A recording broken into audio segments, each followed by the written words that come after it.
Okay, so I'm here with Susan Heidi.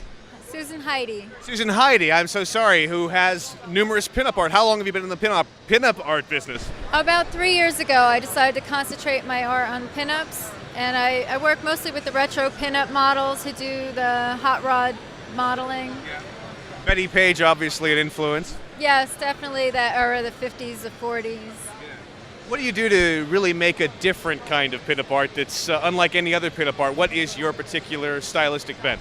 Well, what I do is I take the styles of the old masters like Vargas, but I use the modern pinup models, and they are girls they have the same old style hair and clothing, but they do have tattoos, so they add a little bit extra to it. Who do you solicit for the models? Are there a lot of people who are in this kind of retro business of looking that way? There are a lot of models who do modeling for shows and magazines, and they focus solely on the pinup modeling.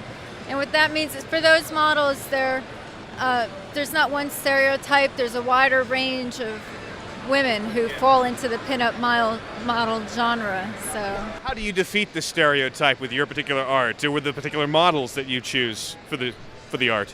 I think because people see that they're beautiful, but it's not an unattainable beauty. It's just the beauty of the female form, and they're all different. So a lot more people identify with it because of the models, that each one has their own personality, their own different look.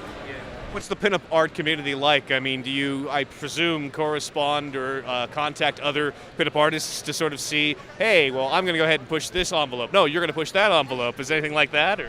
Well, no, I think we all just fall into our own thing, like what we prefer to work with. When you start working with models, it's who you're comfortable with and what clicks with your personality, and then your own personal interests, because I was always into the whole World War II, 1950s, all that era growing up, so that's kind of what I fell into.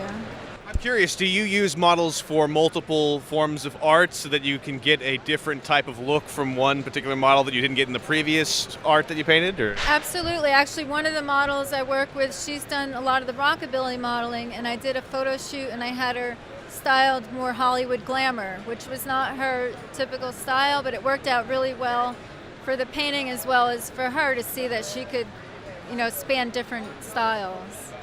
Well, thanks very much. It was a pleasure chatting with you. Thank you.